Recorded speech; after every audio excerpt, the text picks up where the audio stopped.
Bonjour mes chers élèves de la troisième année internationale option français. Donc dans notre deuxième séance concernant les cours des sciences de la vie de la Terre, on a vu les conséquences d'une malnutrition sur la santé et plutôt les conséquences d'une sous-alimentation sur la santé. On a parlé de quelques carences alimentaires telles que le rachitisme qu'on a vu, telles que le goitre aussi, le marasme et le kwashiorkor. On a dit que ce sont des maladies nutritionnelles liées au manque total ou partiel d'un ou de plusieurs aliments simples dans notre alimentation. On a vu aussi le mode de prévention contre ces maladies. Donc, durant cette séance, Inch'Allah, on va voir c'est quoi la ration alimentaire et aussi on va voir quelles sont les conséquences d'une alimentation équilibrée et quelles sont les conditions de cette ration alimentaire pour qu'elle soit équilibrée et pour lutter contre les maladies du malnutrition. Donc, on commence d'abord par une petite définition de la ration alimentaire. Et la ration alimentaire, en général, c'est l'ensemble des aliments consommés en une journée, c'est-à-dire pendant 24 heures par un individu pour couvrir ses besoins en matière et en énergie. Donc, d'abord, il faut voir quelles sont la ration alimentaire. Elle varie selon quoi? Les facteurs qui influencent la ration alimentaire. Comme vous voyez aussi ici dans le document, vous voyez que il y en a ici les dépenses énergétiques ou bien l'énergie calorifique ou bien les besoins journaliers, elles diffèrent selon plusieurs facteurs, comme vous voyez aussi selon l'effort physique, aussi selon l'âge, comme vous voyez ici, on a l'enfant, l'adolescent, les adultes et les sportifs, et les consommations journalières ou bien les besoins journaliers, elles varient selon l'âge. Aussi, ces besoins journaliers varient selon le sexe aussi. Aussi, comme vous voyez dans le tableau ici, les besoins énergétiques journaliers de la femme, elles varient selon l'état physiologique de la femme. Ça veut dire les besoins énergétiques de la femme normale, c'est pas les besoins de la femme enceinte, c'est pas les besoins de la femme allaitante. Ça veut dire selon l'état physiologique de la femme, les besoins énergétiques journaliers, ils varient. Comme on a déjà dit ici que les besoins énergétiques aussi varient selon l'âge. Les besoins énergétiques d'un adolescent ou bien d'un adolescente, c'est pas les besoins d'une femme adulte ou bien d'une femme âgée. C'est pour cela on dit que la ration alimentaire varie d'une personne à l'autre selon plusieurs facteurs. Parmi ces facteurs, on a le sexe, l'effort physique, l'état physiologique de la femme, etc. Donc, maintenant, on passe à la valeur énergétique d'une alimentation. On va voir les aliments simples, comme on a dit, tels que les glucides, les lipides, les protéines, sont des aliments qui contiennent de l'énergie. Ça veut dire ces aliments, glucides, lipides, protéines, ils contiennent de l'énergie.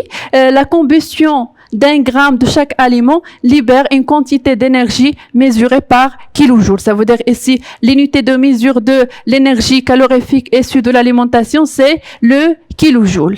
Donc, comme vous voyez dans le tableau ici, on a la quantité d'aliments simples et la quantité d'énergie libérée. Donc, comme vous voyez dans le tableau, la combustion d'un gramme de lipides, il libère 38 kilojoules. Et la combustion d'un gramme de glucides libère 17 kilojoules.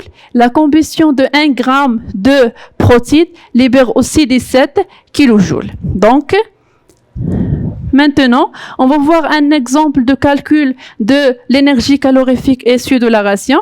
On prend ici l'exemple d'une ration alimentaire d'un adolescent qui contient 200 grammes de glucides, 110 grammes de protéines et 100 grammes de lipides. D'abord, il faut calculer l'énergie calorifique issue de cette ration.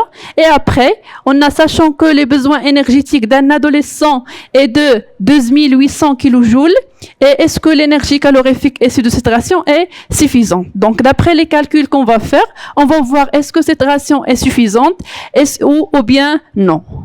Donc, on commence. Pour calculer l'énergie calorifique issue de la ration, il faut d'abord calculer l'énergie calorifique issue de chaque aliment simple. Il faut calculer l'énergie calorifique issue de lipides, puis l'énergie calorifique issue de glucides et l'énergie calorifique issue du protéines. Et enfin, pour faire l'énergie calorifique issue de cette ration en général, il faut calculer la somme de ces énergies libérées par ces aliments. Donc, on commence d'abord par les calculs de l'énergie calorifique issue de chaque aliment simple à part. On commence d'abord par les glucides. On a déjà vu que la combustion de 1 gramme de glucides libère 17 kJ. Donc, pour calculer l'énergie calorifique issue du glucide, il suffit de multiplier 200 fois 17 est égal à 3400 kJ. Donc, ça, c'est l'énergie calorifique issue de glucides, ou bien c'est l'apport énergétique de glucides dans cette ration. Pour l'énergie calorifique issue de protéines, on a déjà dit que la combustion de 1 gramme de protéines libère 17 kJ. Ça veut dire pour calculer l'énergie calorifique, il faut multiplier 115 fois 17. Ça va donner 1955 kJ. Et pour les lipides, on a vu déjà que la combustion de 1 gramme de lipides libère 38 kJ.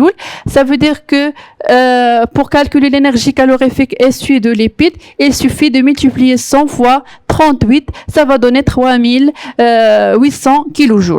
Donc, on a dit avant, pour calculer l'énergie calorifique issue de la ration, ou bien pour calculer l'apport énergétique de cette ration, il faut calculer l'énergie calorifique issue de chaque aliment à part, puis on va faire la somme de ces résultats. Donc, pour calculer l'énergie calorifique issue de cette ration, ou bien l'apport énergétique de cette ration, il faut faire la somme de l'énergie calorifique qu'on a calculée avant. On a trouvé que l'énergie calorifique issue par les glucides, c'est 3400 kJ, plus l'énergie calorifique libérée par les protéines qui est 1955 kJ, plus l'énergie calorifique issue des lipides qui est 3800 kJ. Donc, on va faire la somme de l'énergie issue de chaque aliment simple à part, qui va donner à la fin 9155 kJ, qui est l'énergie calorifique issue de cette ration, ou bien l'apport de cette ration. Donc, cette ration a donné pour l'enfant une quantité d'énergie qui est 9155 kJ. Maintenant, on va faire la comparaison de l'énergie calorifique issue de la ration avec les besoins énergétiques de l'adolescent. Comme on a ici, on a dit avant que les besoins énergétiques d'un adolescent est de 12 800 kJ et l'apport énergétique de la ration, ou bien l'énergie calorifique issue de la ration, c'est 9155 kJ. Donc ici, comme vous voyez que la ration n'est pas suffisante car on a l'apport énergétique, elle est inférieure que besoin énergétique d'un adolescent. C'est pour ça on dit que donc cette ration n'est pas suffisante car l'apport énergétique est inférieur aux besoins énergétiques d'un adolescent. Donc ça, ce qui concerne les calculs. Je répète, comme on a dit, pour calculer l'énergie calorifique ou bien l'apport énergétique d'une ration alimentaire, il faut d'abord calculer l'énergie calorifique issue de chaque aliment simple, l'énergie calorifique issue des lipides, des protéines et des glucides. Et après, on va faire la somme et on compare l'énergie calorifique qu'on a avec les besoins énergétiques donnés. Donc, comme conclusion sur ce qu'on a vu, la ration alimentaire est considérée comme équilibrée lorsque l'apport alimentaire compense les pertes de matière et d'énergie de l'organisme et lorsqu'il contient tous les aliments simples indispensables en quantité et en qualité. Ça veut dire en quantité, il faut que les dépenses de l'organisme ou bien les pertes de l'organisme compensent les dépenses. Et aussi, lorsqu'on dit en qualité, ça veut dire qu'elle contient tous les aliments simples indispensables tels que les aliments énergétiques, les aliments bâtisseurs, les aliments fonctionnels aussi. Donc, en général, lorsqu'on parle de la ration alimentaire, cette ration alimentaire, elle doit être équilibrée d'abord quantitativement, qualitativement, diversifiée et comporte les pertes de matière et d'énergie. Pour qu'on dise qu'une ration alimentaire elle est équilibrée, elle est pour lutter contre les maladies de malnutrition, il faut que la ration alimentaire doit être équilibrée quantitativement, qualitativement, diversifiée et aussi compense les pertes de l'énergie, de la matière et de l'énergie aussi. Donc ici, comme remarque, on a parlé que la combustion de 1 gramme de lipides libère 38 kJ, la combustion de 1 gramme de protéines et de glucides libèrent 17 kJ parce que ce sont des aliments énergétiques qui fournissent de l'énergie à l'organisme. Par contre, les aliments simples minéraux, l'eau, les vitamines et les sels minéraux n'interviennent pas dans la production d'énergie. Leur rôle est soit bâtisseur, soit protecteur qui protège notre organisme contre les maladies. Donc, je répète que les aliments qui fournissent de l'énergie à l'organisme, ce sont les lipides, les glucides et les protéines. Et pour les aliments minéraux, les aliments simples minéraux, tels que l'eau, les sels minéraux et les vitamines, ils n'interviennent pas dans la production de l'énergie. Donc, on passe à un schéma de synthèse qui résume ce qu'on a dit sur les carences alimentaires et aussi sur la ration alimentaire.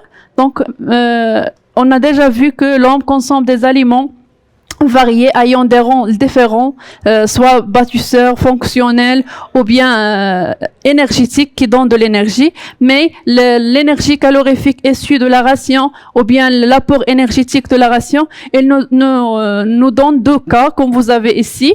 Donc, lorsqu'on parle de la ration alimentaire déséquilibrée, on est devant deux cas comme vous avez ici. Soit on est devant la suralimentation, ça veut dire que l'apport énergétique journalier de la ration est supérieur que besoin énergétique journalier.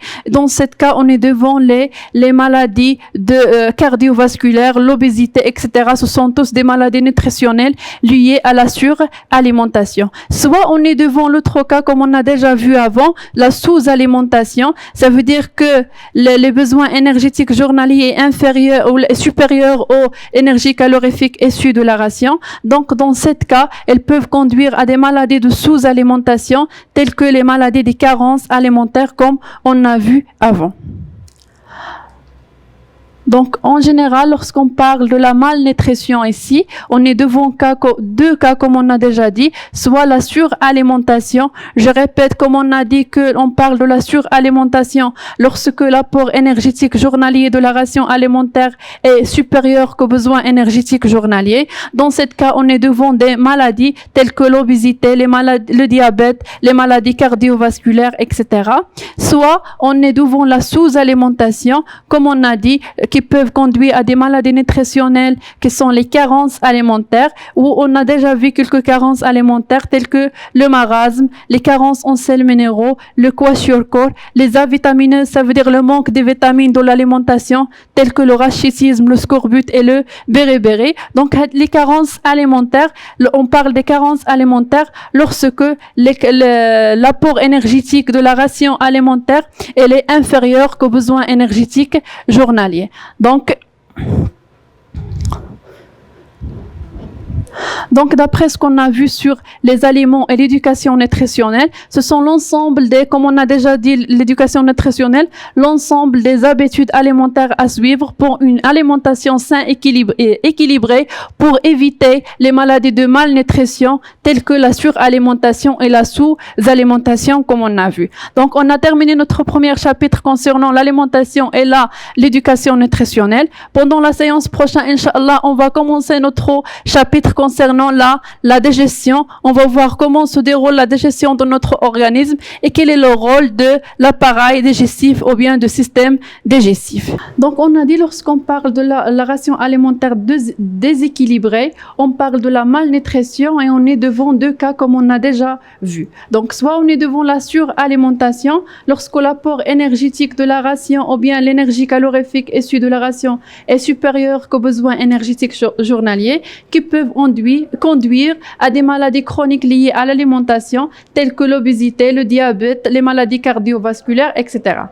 Soit on est devant la sous-alimentation, lorsque l'apport énergétique de la ration elle est inférieur qu'aux besoins énergétiques journaliers. Donc, dans ce cas, comme on a déjà vu, on a des maladies de carence alimentaire telles que le marasme qu'on a déjà vu, les maladies des carences en sels minéraux, le kwashiorkor, soit des maladies qu'on appelle les avitamineuses, ça veut dire le manque de vitamines dans l'alimentation, telles que le rachitisme, le scorbut et le bérébéré comme on a déjà vu. Donc ici, seulement quelques définitions à retenir concernant concernant cette séance. La vitamineuse, d'abord, lorsqu'on parle de la vitamineuse, ça veut dire l'absence de vitamines par carence totale ou bien partielle. Ça veut dire l'absence de quelques vitamines ou de plusieurs vitamines dans notre alimentation.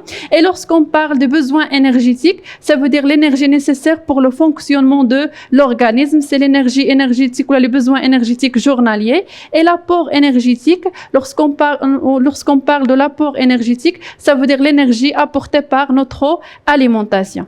Donc, durant on a terminé notre chapitre concernant l'alimentation et l'éducation nutritionnelle. La séance prochaine ou bien le chapitre, on va voir un autre chapitre concernant la digestion. On va voir c'est quoi la digestion, quels sont les composants du système digestif ou bien de l'appareil digestif. Donc ici, quelques définitions à retenir. Lorsqu'on parle des avitamineuses, ça veut dire ce sont des carences alimentaires ou bien des maladies qui sont dues au manque ou l'absence de vitamines par carence totale ou bien partielle dans notre alimentation. Lorsqu'on parle de besoins énergétiques journaliers, ça veut dire l'énergie nécessaire pour le fonctionnement de l'organisme. Et lorsqu'on parle de l'apport énergétique, ça veut dire l'énergie apportée par les aliments. Donc ici, on a terminé notre premier chapitre concernant l'alimentation et l'éducation nutritionnelle. Et lorsqu'on dit, comme on a déjà dit, l'éducation nutritionnelle, ça veut dire l'ensemble des habitudes à suivre pour une alimentation saine et équilibrée, pour éviter les maladies, soit des carences alimentaires ou bien les maladies de la suralimentation. Donc, durant la séance prochaine, Inch'Allah, on va commencer notre deuxième chapitre concernant la digestion. On va voir comment se déroule la digestion dans notre organisme, quel est le fonctionnement du système digestif et quels sont les composants du système digestif.